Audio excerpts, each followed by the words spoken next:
سب سے پہلے حضرت مفکر اسلام شہزادہ غوث اعظم ڈاکٹر پیر سید عبد القادر جیلانی شاہ صاحب کی ویڈیوز کو حاصل کرنے کے لیے جیلانی میڈیا کے یوٹیوب چینل کو سبسکرائب کریں اور بیل آئیکن کلک کریں۔ ویڈیوز اچھی لگے تو تھمز اپ دیں۔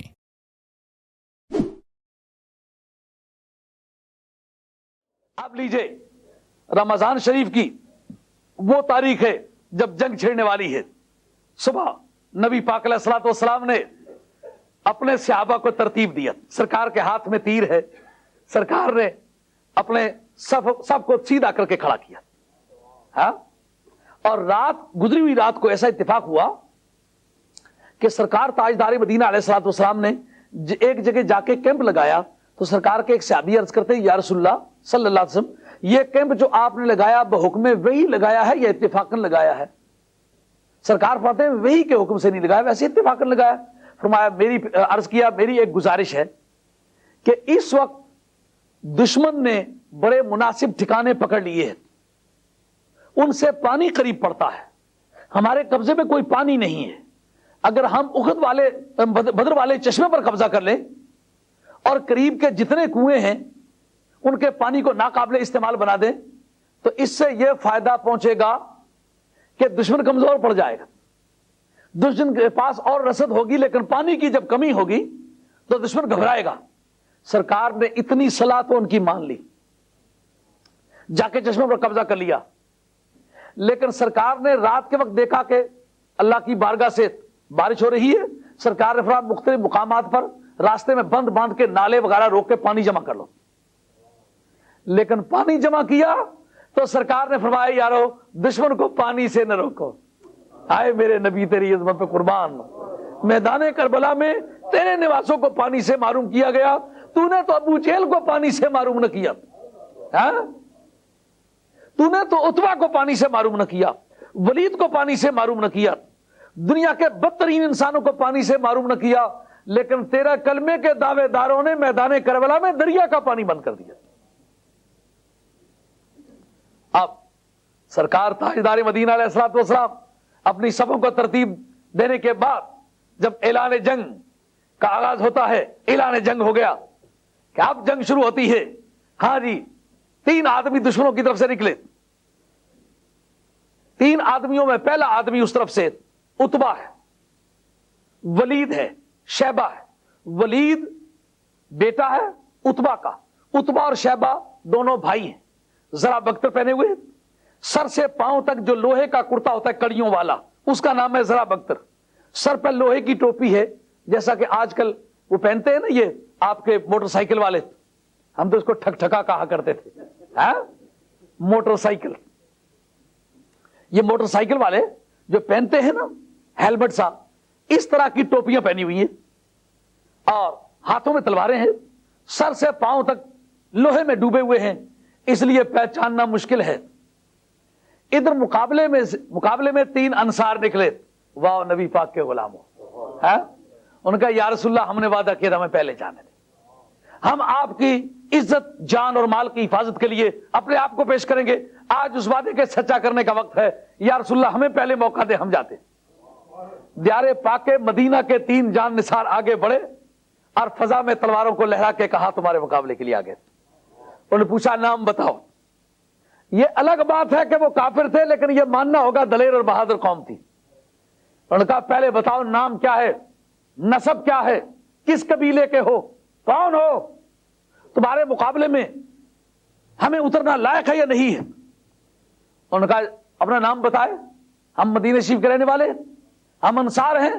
ان کا تم صحرا کے رہنے والے معمولی حیثیتوں کے لوگ ہو، تمہارے ساتھ لڑنا ہمیں مناسب نہیں لگتا، ہمارے مقابلے کا آدمی بھیجو، مکے سے جو آئے ہوئے ہیں ان میں چوٹی کے جو آدمی سمجھا جاتے ہیں ان کو بھیجو، ان کا مقابلہ ہمارے ساتھ ہو سکتا ہے، تمہارا نہ خون ہمارے برابر کا خون ہے، نہ غیرت ہمارے برابر کی غیرت ہے، نہ بلڈ ہمارے برابر کا بلڈ ہے، نہ تجربہ ہمارے برابر کا تجربہ ہے، نہ شہرت ہمارے برابر کی شہرت ہے، تو مہربانی کر کے ان کو بھیجو۔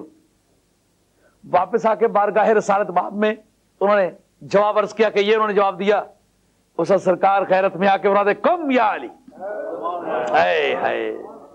جب 313 کے جمع غفیر میں مولا مرتضیٰ کا نام بولے گا تو ہم پوچھتے ہیں اور صوفیوں یہ کون ہے، اور چشتیوں یہ کون ہے؟ چشتیوں کی آواز ہے معین الدین چشتی ہے، میری کی آواز ہے، میرا پیر ہے۔ اب بدر کے اکھاڑے میں یہ اتر رہا ہے، کون ہے؟ چشتیوں نے کہا ہمارا پیر ہے۔ والی بغداد شہنشاہ جیلان دستگیر سے پوچھا، رے دستگیر یہ کون ہے؟ کہا یہ میرا پیر بھی ہے، میرا باپ بھی ہے۔ پوچھا سہروردیو اور شیخ شہاب الدین سہروردی یہ کون ہے؟ کہا یہ میرا پیر بھی ہے، میرا دستگیر بھی ہے۔ اور نقشبندیو یہ کون ہے؟ کہا ہمارا یہ دستگیر بھی ہے، ہمارا فیض رسان بھی ہے۔ کوئی ولی کائنات میں بنا یا بن رہا ہے یا بنے گا، سب مولا مرتضیٰ نے بنایا ہے، بن رہا ہے، بنے گا۔ ہاں؟ تو پتا چلا سارے ولیوں کی صدارت و امارت، پیشوائی اور مقتدائی کا تاج اس کے سر پر ہے جس کا تاج نبی پاک کے فرش راہ ہے، جس کے خون کی ضرورت پڑی تو اول فرصت میں جس نے تلوار لے کے اکھاڑے میں دشمن کے سامنے کھڑا ہو کے واہ علی، ہاں ہاں ہاں ہاں، دشمن کی صفحہ کے سامنے جا کے کھڑے ہوئے، تلوار فضا میں لہرا رہی ہے، ہاں ہاں ہاں۔ اور سرکار کے نے جب فرمایا اے علی، مولا مرتضیٰ جمپ کر کے سرکار کی بارگاہ میں اپنی تلوار کو تریار کے وار پر پھرا کے زمین پہ ٹیک کے کہتے لبیک یا رسول اللہ۔ سرکار نے ایک لمحے میں اپنے فن کا مظاہرہ کیا، یعنی آپ مجھے جس کام کے لیے بھیج رہے ہیں یوں چلوں گا۔ فرمایا آئین حمزہ، حمزہ کہاں ہے؟ آہا، نبی پاک کی تمام مسلم کمیونٹی میں اتنا خوبصورت جوان کوئی نہیں تھا، گورے رنگ کا، لمبے لمبے نین، لمبی لمبی پلکیں، گنگریالے گیسو، لمبی گردن، گورا رنگ، لمبی لمبی انگلیاں، لبوترے ناخن، گامچی چست، پنڈلیاں باریک، اوپر سے بڑی موٹی، ران بھاری، کمر پتلی، سینہ چوڑا، پسلیاں موٹی موٹی، پیٹ بہت اندر کو گھسا ہوا، کندھے خوب ابھرے ہوئے، اور آپ کے باڈی اوپر سے بڑی پھیلی ہوئی، تو میدان میں چلے نا،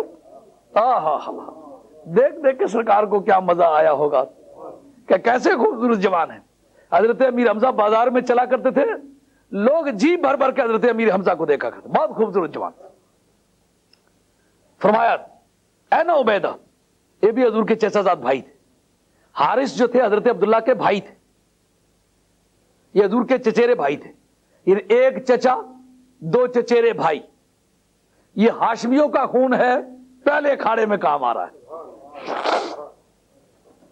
جن کا نام تاریخ اسلامی میں آبرو مندی کے ساتھ بول رہا ہے، تاریخ ان کا نام مٹانے پر قادر نہیں ہے، ان کا نام مٹائے تو تاریخ کا وجود خود خطرے میں جاتا ہے، ان کا نام نکال کے تاریخ زندہ رہنے کی پوزیشن میں نہیں ہے۔ نہیں تو جتنے خاندان نبوت کے دشمن گزرے ہیں، اہل بیت کے دشمن گزرے ہیں، انہوں نے اسلام کو مٹا دینا تھا، لیکن ان کے نام کو مٹایا جائے تو تاریخ مٹ جاتی۔ تاریخ کا بقا نام مرتضیٰ سے ہے، نام حسین سے ہے، نام حسن سے ہے، نام امیر حمزہ سے ہے، نام حضرت صدیق اکبر سے ہے، نام فاروق اعظم سے ہے، نام عثمان غنی سے ہے، نہ کوئی خارجی مٹا سکا نہ کوئی رافضی مٹا سکا۔ اب جناب مرتضیٰ جا کے جب کھڑے ہوئے دشمن کے سامنے، تو اس وقت کون فیصلہ کرتی ہے کون کس کے مقابلے میں لڑے؟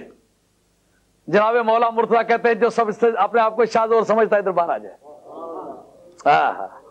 یہ مولا مرتضیٰ کا اعلان ہے، وہاں جو سب سے زیادہ شوز اور اپنے آپ کو سمجھتا ہے ادھر باہر آ جائے۔ اس وقت رستم عرب جمپ کر کے سامنے چلا گیا، سینہ تان کے پوچھتا ہے کہ کون ہے تو؟ اب وہ سمجھتا ہے جس طرح انہوں نے مدینہ شریف کے رہنے والے لوگوں نے بتلایا تھا کہ فلاں ہوں، فلاں کا بیٹا ہوں۔ مولا مرتضیٰ نے چھوٹتے الفاظ میں کہا ان الذی سمتنی امی حیدرا، ان الذی سمتنی امی حیدرا، درغام آجا من ولیکن کسورات۔ کیا جانتے ہو کون ہوں؟ میں وہ ہوں جس کی ماں نے حیدر نام رکھا تھا، نام تو علی تھا نا۔ جناب مولا مرتضیٰ شیر خدا رضی اللہ تعالیٰ عنہ کی ولادت کے وقت جھگڑا پڑا تھا، ماں کہتی تھی میں نام حیدر رکھوں گی، باپ کہتا تھا میں نام علی رکھوں گا۔ علی کے معنی بالا دست، علی اللہ کے ناموں میں سے نام ہے، وَهُوَ الْعَلِيُّ الْعَظِيمُ، ہے نا؟ علی نام اللہ کا بھی ہے اور علی نام مولا مرتضی کا بھی ہے. کہ میں نام علی رکھوں گا. ماں نے کہا میرے باپ کی طرح اس کی شکل لگتی ہے، میرا باپ بڑا دلیر اور بہادر انسان تھا، وہ بھی ہاشمیہ ہے. یہ پہلا مسلمان ہاشمیہ جس کی ماں بھی ہاشمیہ ہے، باپ بھی ہاشمی ہے. نبی پاک علیہ الصلوۃ والسلام کے خاندان کا سچا فرزند ہے، دونوں طرف سے نجیب الطرفین ہاشمی ہے. ماں بھی جناب ہاشم کی اولاد میں سے، باپ بھی جناب ہاشم کی اولاد میں سے. وہ کہتی ہے میں بیٹے کا نام حیدر رکھوں گی، وہ کہتے ہیں میں بیٹے کا نام علی رکھوں گا. کہا پھر تو علی کہتا جا، میں حیدر کہتی جاؤں گی. علی کے معنی بالادست، حیدر کے معنی شیر ببر. اور میدان کارزار کا وقت آیا، ماں بھی یاد آئی، ماں کا نام بھی یاد آیا. آج لوگ کہتے ہیں اور جی نسب کوئی چیز نہیں ہے.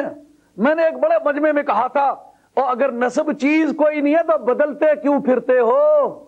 تمہارے باپ کی قوم اور تھی، سارے جہان کو پتا ہے، تو تم اور کا اور دم چھلا لگا کے کچھ کا کچھ کہلاتے ہو. اگر قوم کوئی چیز نہیں ہے بدلتے کیوں ہو؟ ہاں، زہد و تقویٰ کا یہ عالم ہے کہ پیدائشی در پر پہلا قدم ہی کعبے میں رکھا، اور جرت کا یہ عالم ہے کہ بدر کی پہلی جنگ ہے، پہلے اکھاڑے میں پہلا آدمی اترا ہوا وہ علی مرتضی ہے. دشمن پوچھتا ہے کہ تو کون ہے؟ کہتا انا الذی سمتنی امی حیدرات، میں وہ ہوں کہ جس کی ماں نے کعبے میں جنم دیا اور جنم دینے کے بعد نام حیدر رکھا. حیدر کے نام ببر شیر، کمبے خیبر دے کفار، یہ چل گئی حیدر دی تلوار.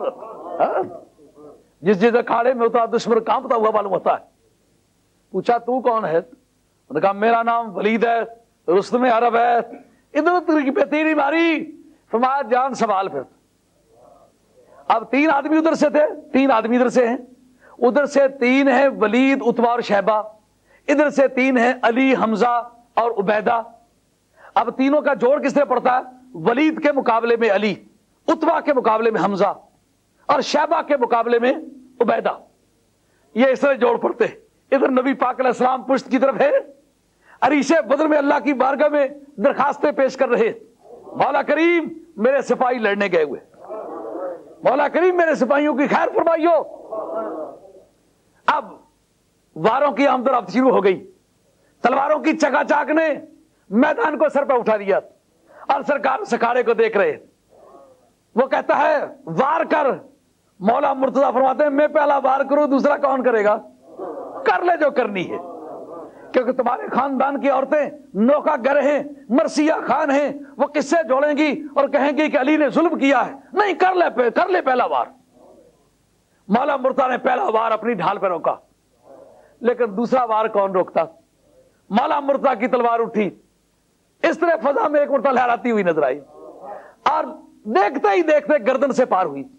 بعض راوی نے لکھا ایک چوٹ اس کے باقی بدن پر آئی، اس کی ذرا پر یا بازو پر، لیکن دوسری بار میں بہرحال اس کی تفصیلات کچھ ہوں، پر ایک مرتبہ فضا میں لہراتی نظر آئی اور اسی لہراؤں میں ولید کی گردن اڑاتی ہوئی اور اس کو میدان میں پھینکتی ہوئی نظر آئی. وہ باڈی جا پڑی اور 10 قدم کے فاصلے پر گردن جا پڑی اور جناب مولا مرتضی کے ہاتھ فضا میں اڑے ہوئے ہیں اور مڑ مڑ کے سرکار کی چھپری کی طرف دیکھتے ہیں کہ یا رسول اللہ وہ دن یاد کرے جب قریشیوں کا ہجوم تھا، ہاشمی سارے ایک طرف تھے اور آپ کو حکم ہوا تھا کہ انذر عشیرتک الاقربین، اے محبوب اپنے قریبی رشتہ داروں کو سیدھے راستے پر لگاؤ، ان کو خدا کے غضب سے ڈراؤ. تو سرکار نے دعوت پکائی تھی، دعوت پکانے کے بعد رسالت کا اعلان فرمایا تھا، ان کو مسلمان ہونے کو کہا تھا، لیکن دعوت بڑی پولائٹ تھی. فرمایا کون ہے جو رسول ہونے کی بنیاد پر مجھے اپنا بھائی بنا لے؟ تو تمام ہاشمیوں نے کہا تھا ہماری تلوار ہوگی تیری گردن ہوگی، تو بچ نہیں سکے گا، یہ اعلان نبوت واپس لے، نہیں تو آئے ہم. اس وقت پچھلی سفر سے اٹھ کے مولا مرتضی نے کہا تھا، کہا جوان، اور جس نے تلوار کا نام لیا کون ہے؟ میری طرف دیکھے، انا اخوک یا رسول اللہ، یا رسول اللہ انا اخوک، یا رسول اللہ میں آپ کا بھائی. اور کس نے تلوار کا نام لیا؟ من سما سیفن, اور کس نے تلوار کا نام لیا؟ مہربانی کر کے میدان میں باہر نکل دیکھو تو کون ہے. اب سارے ہاشمی ہکے بکے رہ گئے, ہے تو چھوٹا سا ہے مگر اس کی آواز میں کوئی اللہ تبارک و تعالیٰ کے جلال کا ذوق ہے, جلال کا رنگ نظر آتا ہے. علی امام منستو منم غلام علی, علی امام منستو منم غلام علی, علی علی علی امام منستو منم غلام علی. ہزار جان گرامی فدائے نام علی, ہزار جان گرامی فدائے نام علی. اکھاڑا گونج گیا, یہ پہلا کافر مارا گیا. کون ہے؟ سارے عرب کا رستم ہے. مارنے والا کون ہے؟ کہ یہ نہ پوچھو یہ کون ہے. علی امام منستو منم غلام علی. یہ چشتیوں کا پیر ہے, یہ قادریوں کا پیر ہے, یہ سورورتیوں کا پیر ہے, یہ نقشبندیوں کا پیر ہے, یہ پہلوں کا پیر ہے, پچھلوں کا پیر ہے, ساری کائنات کے ولیوں کا پیر ہے, سارے تسبیحاں پھرانے والوں کا پیر ہے, کرامتیں دکھلانے والوں کا پیر ہے, ڈوبے ہوئے کوئی تیرانوں والوں کا پیر ہے. یہ سب پیروں کے پیروں کا پیر ہے. یہ کون ہے؟ علی امام منستو منم غلام علی. اس جگہ ولی کی تعریف بھی کچھ سمجھ آتی ہے نہیں آتی؟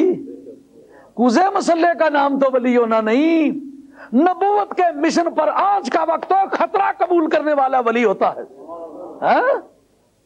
ہماری صفوں کے اولیاء اللہ نامدار آدمی ہیں, کام کے آدمی ہیں, میدان میں لڑے, نبی کا خاندان مشن کے کام آیا, خطرہ قبول کیا. ایسا نہیں کہ کسی کی غداری سے دین شروع کیا ہو, نہیں. حضرت امیر حمزہ مقابلے میں کھڑے, کہا اتبا ادھر, یہ عرب آرمی کا CNC ہے, اس کے مقابلے میں حضرت امیر حمزہ اترے ہوئے. امیر حمزہ کے واروں نے اس کا کام تمام کر دیا. لیکن جناب عبیدہ بن الحارث پر اس کی ایک ضربے کاری لگ گئی شیبہ کی, اور وہ بری طرح زخمی ہوئے. مولا مرتضیٰ نے ایک جمپ کیا نا تو لاشوں کے اوپر سے جمپ کھا کے پہلے وار سے اس کو گرا لیا, پھر اٹھنا نہیں دیا, وہیں خاتمہ کر دیا. اس کے بعد حضرت عبیدہ بن الحارث کو اٹھایا اور سرکار کی بارگاہ میں لا کے پیش کر دیا. یہ رہا عبیدہ اور وہ رہی دشمن کی لاشیں. ہاں, اپنا ایک آدمی زخمی حالت میں سرکار کی بارگاہ میں لے آئے, دشمن کے تینوں آدمی پیوندے زمین کر دیے. اس سے بدر کی جنگ شروع ہوئی. مگر قربان جائیں اے خدیج رقبہ تیری قربانیوں کے, تیرے حسن کردار کے, تیرے حسن استقامت کے. سرکار فرماتے قیامت کے میدان میں تو اس وقت ماہ رمضان اور قرآن دونوں اللہ کے حضور میں گواہ بن کے حاضر.